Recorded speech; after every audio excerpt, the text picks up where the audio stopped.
Ibu Bapak untuk mengefisiensikan waktu telah hadir the second speaker yaitu Pak Herman Muhtar. Silakan Pak untuk menyampaikan di forum diskusi ini. Enggak. Halo Pak Herman, can you hear? Ya, siap. Okay, are you ready Pak? Ready. Okay, please Pak. The time's yours.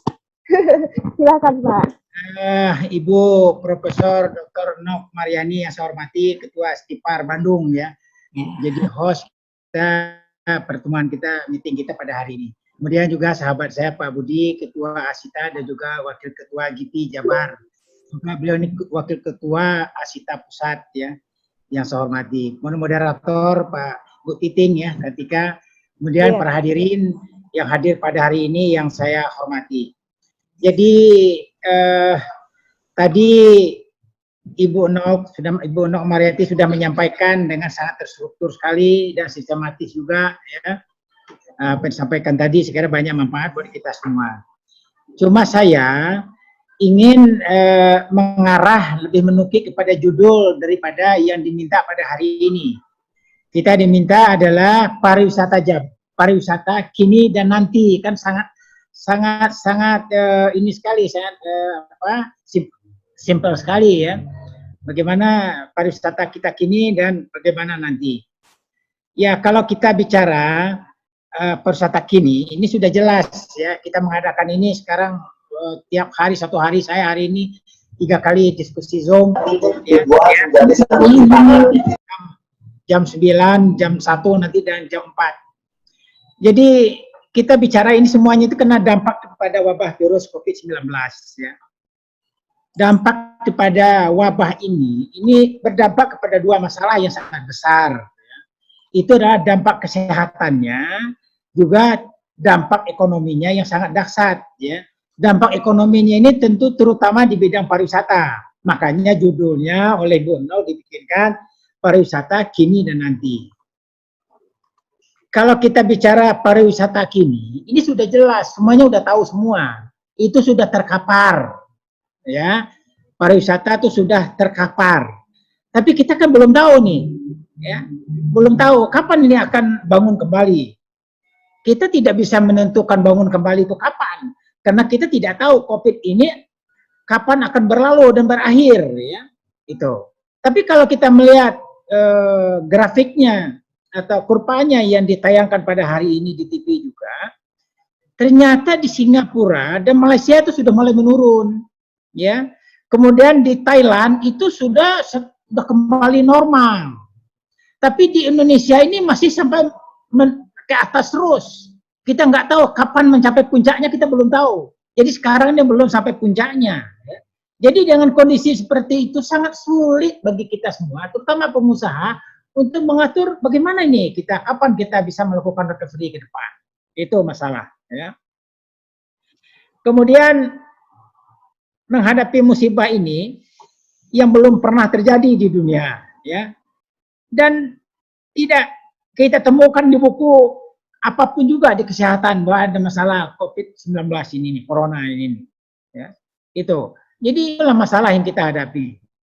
Kalau dampaknya dari segi contoh aja di bidang hotel dan restoran, itu di Jawa Barat itu paling besar. Kalau di daerah lain di provinsi itu hotel yang tutup tuh tidak lebih pada 180. Tapi di Jawa Barat ini sudah mencapai 528 hotel dengan 240 restoran yang tercatat oleh kita. Ada yang belum tercatat masih banyak. Dengan jumlah karyawan yang dirumahkan itu adalah 15.050 orang. Ya. 15.050 orang ini itu ada catatan nama, alamat, nomor KTP dan nomor HP, nomor rekening banknya sekalian. Ya, tidak kita asal ngarang. Kalau orang lain suka ngomong deh, oh, kami lebih kurang sekian, kita enggak ada. Di PHRI itu lengkap, ya, catat itu. Nah, kemudian data itu ke depan tuh kayak apa gitu. Nah, itu yang penting. Di samping data yang kita dapatkan di atas. Kalau saya secara pribadi itu ingin tidak akan bicara secara nasional, tapi saya ingin bicara Jawa Barat khususnya, ya. Jadi yang perlu kita pikirkan bersama itu adalah pariwisata Jawa Barat. Kenapa? Kemarin di DPRD Jabar saya diundang, mereka minta pandangan tentang masalah yang kita hadapi sekarang. Itu dengan tegas saya katakan bahwa kita perlu menjadi catatan kita bahwa pariwisata itu sudah dicanangkan oleh gubernur mulai dari saat kampanye gubernur sampai menjadi gubernur, bahwa pariwisata itu menjadi lokomotif ekonomi Jawa Barat. Ya, Jawa Barat ini menjadi provinsi pariwisata. Jawa Barat ini juara lahir dan batin, itu nggak gampang. Nah, sedangkan sekarang ini kita tahu persis bahwa yang paling terpuruk itu adalah pariwisata. Jadi ini jangan terlambat untuk kita bahas, jangan terlambat untuk kita bicarakan. Ya, jangan ini ada tidak dibicarakan. Makanya kemarin juga saya protes, kalau kita bicara tim gugus tugas itu hanya bicarakan dampak tentang kesehatan saja, tapi tidak ada mempersiapkan bagaimana recovery ke depan. Nah, jadi ada beberapa hal yang saya sampaikan. Antara lain kita harus kembali dari bangun setelah terkapar lebih yang terkapar ya. Lebih cepat lebih baik. Kalau lebih lama akan semakin parah ya. Pengusaha memperhitungkan kalau seandainya bulan Juni ini kita belum bisa pulih, itu kalau bulan Juli, Agustus, September itu sudah terkaparnya sangat sulit bisa bangun. Ya, itu kondisi yang dirasakan oleh pengusaha. Jadi semakin sangat parah. Kemudian kita harus yakin dan percaya diri bahwa kita bisa kembali dengan harapan adanya program pencerahan untuk membangun kepercayaan diri untuk bangkit kembali. Ya, nah kita bisa bayangkan begitu banyak perusahaan yang usahanya harus ditutup merumahkan karyawannya. Kemudian perusahaan yang buka, hotel yang buka, restoran yang buka, itu pun juga tidak ada pengunjungnya. Kenapa? Selagi lockdown dan PSBB ini dilakukan, ini siapa yang akan mau menginap di hotel, siapa yang akan belanja di restoran dan sebagainya. Ya, jadi ini perlu kita bangkitkan. Kemudian karyawan yang dirumahkan, itu kehidupannya itu hanya bisa cukup 1 bulan. Gaji 1 bulan cukup 1 bulan. Kalau dia dirumahkan pada bulan Maret, ya, tanggal 1 April. Jadi saya sudah katakan kepada pihak keamanan, tolong siap-siap bahwa dana yang dipunyai mereka itu hanya cukup untuk bulan April. Bulan Mei ini mereka sudah mulai tidak bisa makan, ya, tidak bisa makan. Dan mereka kadang-kadang tidak punya kemampuan untuk mencari di luar daripada kemampuan dia bekerja sebagai di hotel, di restoran, dan di travel dan sebagainya. Itu. Nah, kemudian saya kira untuk ke depan mungkin juga ini pada hari ini saya kira ini hadir para pakar, akademisi, kemudian juga kawan-kawan yang kita himbau hadir dari praktisi. Yang penting bagi saya pada hari ini, marilah kita berdiskusi. Ya, kalau kita punya masukan sampaikan. Saya dengan Pak Budi ini orang organisasi, kita bisa memasukkan ke dalam program kita. Jadi ini keyakinan yang harus kita sampaikan. Kemudian kalau harus kita lakukan resetting ulang, ya, ini kita lakukan setting ulang itu. Baik dari segi program, tampilan, destinasi yang diunggulkan, ya, konsep promosi pun juga menarik dan terarah, terutama daerah-daerah yang hubungan transportasi darat udara yang sudah ada, ya. Nah, dengan adanya jalan penghubung tol Jawa dan Sumatera yang sudah lancar, ini dampaknya bagi Jawa cukup besar. Karena Wisnus mereka melirik lebih, kita coba. Kalau di Jawa Barat begitu-begitu saja, gitu kan, kita ketinggalan dengan Jogja dan Jawa Tengah, maka mereka akan memilih berwisata ke daerah Jogja dan Semarang. Kita akan ketinggalan. Yang selama ini sebelum terjadinya COVID, itu kita lihatkan juga bahwa yang tadinya Malaysia itu berkunjung ke Jawa Barat, ke Bandung khususnya, tapi mereka sudah memilih berkunjung ke Vietnam, Bangladesh dan sebagainya, ya. Ini perlu kita perhatikan. Jadi dengan adanya jalan penghubung tol di Jawa Sumatera yang sudah lancar, berdampak pada orang Jakarta yang selama ini memenuhi hampir 70% Wisnus yang datang tiap hari Sabtu Minggu ke Jawa Barat, ini pasti akan melirik ke daerah lain, ke Jawa Tengah dan sebagainya. Kemudian yang paling penting juga adalah ini yang sedang kami harapkan, sedang kami pikirkan, itu adalah membangun branding, ya, membangun branding dan image pariwisata Jabar sebagai daya tarik Wisnus dan Wisman untuk datang ke Jawa Barat, ya. Nah, jadi branding ini sangat penting. Kita sudah nggak bisa lagi. Sebelum COVID ini kondisi kita memang kondisi yang cukup parah ya. Kalau sering saya katakan kondisi di sektor perhotelan, titik puncaknya itu ada pada tahun 2015, 2016. 2017 itu mulai menurun. Begitu masuk virtual, online, itu sudah turun 25%. Masuk lagi sekarang bencana seperti ini, itu hanya tinggal 5%. Ya. Jadi sangat parah. Kemudian berikutnya kita berharap, kemarin pun juga saya sampaikan kepada Banggar DPRD Jabar, agar supaya anggaran pembangunan destinasi ya dan program anggaran pembangunan destinasi dan program promosi dinas pariwisata harus ditingkatkan ya. Ini kalau tinggal Jawa Barat kita lihat itu cukup bagus ya, sudah 2 kali lipat tahun kemarin.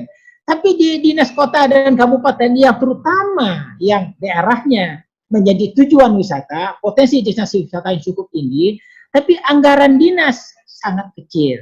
Nah ini yang saya katakan kemarin, persoalan yang di eranya Pak Ridwan Kamil itu adalah SDM-nya kurang diperhatikan. Ya, kita coba lihat aja di dinas pariwisata itu ada berapa orang yang lulusan dari sekolah tinggi pariwisata. Ya, nah ini kemarin sampaikan seperti itu. Nah, kemudian juga saya juga sampaikan bahwa kita tahu ada Undang-Undang Nomor 10 Tahun 2009. Undang-Undang Nomor 10 Tahun 2009 itu adalah tentang Hubungan Industri Pariwisata Indonesia dan Badan Promosi Pariwisata Daerah Jawa Barat. Ya, kalau kita bicara BPPD, ini adalah orang yang diatur oleh undang-undang yang terdiri pada 5 unsur, adalah orang-orang yang paham tentang promosi pariwisata. Ya, di situ semuanya harus paham semua. Tidak bisa dimonopoli oleh satu asosiasi atau satu perguruan tinggi, nggak bisa. Ya, itu. Nah, ini selama ini kan sudah hampir berapa bulan masa kerjanya habis, tapi SK itu juga belum diturunkan. Padahal lembaga ini sangat kita butuhkan nanti. Secara profesional dia mempromosikan potensi dan arah kemana promosi harus kita lakukan. Dan bentuk promosinya kayak seperti apa. Kemudian juga kami sampaikan bahwa masalah MICE. MICE ini pun juga harus menjadi perhatian khusus. Ya, dipromosikan. Selama ini kurang kita perhatikan. Kalau saya katakan Jawa Barat masih cukup, walaupun gedung konferensinya belum kita punya sebagaimana yang mempunyai standar internasional, ya. Tapi hanya untuk sekedar seminar, ya, kongres dan sebagainya di Jawa Barat ini masih banyak untuk dilakukan pelaksanaan itu bisa dilaksanakan di Jawa Barat. Jadi ini kan tentu harus ada promosinya, ya. Dan setelah COVID ini berlalu, kita juga menghimbau kepada pemerintah agar supaya anggaran-anggaran yang selama ini dianggarkan ke luar negeri, ya, itu agar supaya dianggarkan ke dalam negeri. Dan kalau ada rapat-rapat dan sebagainya, tidak usah nyebrang provinsi, harus dilaksanakan di dalam provinsi agar supaya ekonomi itu bisa bergerak. Ya. Nah, kemudian juga kita harapkan ke depan ini nih, kegiatan-kegiatan event harus terprogram terencana dengan tujuan mendatangkan Wisnus, ya, Wisnus dan Wisman ke Jawa Barat. Jadi arti kata dipersiapkan dengan bagus, jangan hanya yang datang oleh orang-orang Bandung sendiri, ya. Nah, jadi selama ini kan itu sering kita temukan. Pada saat meeting dengan Menteri Pariwisata kemarin dengan Pak Wisnu Tama yang disampaikan oleh pengurus BPP PHRI, dengan tegas saya katakan juga, ya selama ini mau saya ngomong, kita terlalu banyak seremonial, ya. Kegiatan itu bagus, temanya bagus, pembicaranya bagus, tapi pelaksanaannya nggak keruan, asal ada saja, tapi honornya pun juga bagus, peserta sampai honor, tapi hasilnya nggak ada. Kemarin di DPRD Jabar pun juga ditanyakan ke saya, bagaimana pandangan Pak Herman tentang wisata syariah. Saya katakan dari zaman jahiliyah, saya di Jawa Barat ini dari tahun 67 kita udah bicara wisata syariah, tapi tidak pernah ada ujung pangkalnya, tidak pernah ada konkretnya, tapi anggaran keluar terus untuk kita membicarakan itu. Nah, kemarin sudah hampir-hampir dekat final 6 bulan yang lalu yang dipekarsai juga oleh BI. Sekarang udah tukcing, dibentuk cicing. Ya, itu yang terjadi di kita. Nah, jadi makanya kegiatan event ini kita harapkan agar supaya kegiatan MICE ini agar supaya bisa diinstruksikan supaya diadakan di Jawa Barat dan kita mempromosikan karena pengaruh MAS itu lebih tinggi daripada leisure yang datang ke Wisman yang leisure ya. Nah, kemudian berikutnya adalah tadi masalah event ya. Kemudian untuk kembalinya para pekerja dan ratusan ribu dirumahkan ya, maka perusahaan harus sudah siap untuk jalan kembali dengan dukungan modal recovery ya, dengan program dan strategi yang mungkin akan berubah ya. Ini yang saya katakan di atas tadi, ini akan kita perjuangkan. Kalau seandainya COVID ini tidak berlalu pada bulan Juni, itu pengusaha sudah pasti akan lebih terkapar gitu ya. Karena lebih terkapar, sedangkan persoalan relaksasi dengan perbankan itu masih ada bank yang berjalan mulus, masih ada bank yang tidak berjalan mulus. Kalau itu saja sudah tidak mulus, bagaimana kita memperjuangkan kepada perbankan untuk mendapatkan dana recovery bagi perusahaan. Nah, kalau perusahaan itu nggak bisa jalan, berarti bahwa para pekerja yang dirumahkan itu sudah meningkat menjadi menciptakan kemiskinan baru. Itu udah pasti. Kalau sudah terjadi kemiskinan baru, itu keamanan akan menjadi lebih resah, masyarakat akan lebih resah, keamanannya akan lebih terganggu, ya. Jadi ini sudah kita perjuangkan juga. Kemudian beroperasinya perusahaan harus memperhatikan protokol dari COVID-19 sebagai pelajaran buruk yang pernah kita alami. Jadi ini ada juga baiknya dengan kita mendapatkan hal seperti ini, via hotel, restoran, dan kita semua bisa lebih memperhatikan hal dari segi protokol-protokol kesehatan yang seperti itu. Kemudian berikutnya adalah perlu kita menghimbau kepada pemerintah, baik pusat dan daerah, agar untuk tahun 2021 anggaran pembangunan infrastruktur agak dikurangi dan dialihkan kepada pembangunan industri yang sudah terkapar, bisa bangkit kembali, agar karyawan yang sudah dirumahkan segera bisa bekerja kembali, sehingga pengangguran, kemiskinan baru tidak sampai terjadi. Jadi ini sangat penting sekali ini. Sebab ini mau saya ngomong, mau sangat kita ngomong, kadang-kala birokrat dan akademisi ini kadang kurang berpikir sampai ke situ. Pada kuncinya ada di sini semua. Ya, kalau kunci ini tidak kita buka, apa yang kita harapkan pariwisata ini bisa berjalan kembali. Ya. Nah, kita berharap adanya himbauan pemerintah pusat maupun daerah agar masyarakat Indonesia meningkatkan perjalanan wisatanya, tidak usah ke luar negeri, tapi cukup di Indonesia saja. Nah, kemudian dalam rangka mengatasi dampak COVID-19 di bidang kesehatan sudah ditangani oleh tim gugus tugas tingkat Jabar. Kebetulan saya pun juga diikut sertakan di situ, kabupaten dan kota. Cuma sayang di bidang-bidangnya itu tidak ada membahas tentang recovery ekonomi, hanya dibahas dampak ekonomi saja, ya. Maka oleh sebab itu saya mengusulkan pada pemerintah dan kepada DPR kemarin harusnya dibentuk tim task force-nya, ya. Nah, kalau di PHRI sudah terbentuk 2 minggu yang lalu tim task force-nya dengan 2 bidang, satu yang membahas masalah krisis yang dihadapi oleh anggota termasuk masalah perbankan, pajak, PLN, BPJS, ya, dan sebagainya. Dan satu tim yang membahas persiapan recovery, apa yang kita lakukan, ya, yang dikutai oleh Pak Faisal, Direktur STP, ya, itu. Nah, ini tujuan kita agar supaya nanti tanggal 20 kita harapkan tim ini sudah selesai membuat programnya, itu akan kita sosiasikan kepada anggota dan kita rekomendasikan pada instansi-instansi terkait, agar supaya jangan COVID ini berlalu kita baru mulai memikirkan masalah-masalah seperti itu sangat jauh terlambat, ya. Itu. Jadi moderator, itulah yang bisa saya sampaikan. Kita semua berharap dan berdoa semoga COVID ini bisa berlalu cepat, ya, sehingga kita bisa kembali normal kembali. Ya, kalau kemarin itu baru diumumkan yang umur 45 tahun ke bawah yang baru boleh keluar, ya. Tapi di sini kan banyak yang umur kita ini udah di atas hampir mendekati 70, ya. Nah, kalau udah 2 bulan di rumahnya aja udah bosan, apalagi kalau udah melebihi 2 bulan, ya. Itu. Jadi sekian, terima kasih, saya mohon maaf pada kurang berkenan. Sekali lagi, saya tidak akan berpanjang lebar, tapi saya mohonkan dari peserta pada hari ini bisa memberikan masukan-masukan yang positif, ya. Apa yang harus kita lakukan bersama? Apa yang dilakukan oleh praktisi itu apa yang harus dilakukan oleh akademisi itu apa yang harus kita rekomendasikan kepada birokrat itu apa. Jadi semuanya kita bisa siapa berbuat apa untuk pariwisata Jawa Barat ini ke depan. Jadi sekian, terima kasih. Wassalamualaikum warahmatullahi wabarakatuh. Waalaikumsalam warahmatullahi wabarakatuh. Hatur nuhun Pak Herman Muhtar atas pemaparannya. Izin mengapresiasi terlebih dahulu bahwa ini sudah ada 244 peserta yang join dari beberapa pulau di luar Jawa Barat. Tentunya ini luar biasa buat kami untuk setiap Pari telah melaksanakan First Tourism Webinar ini.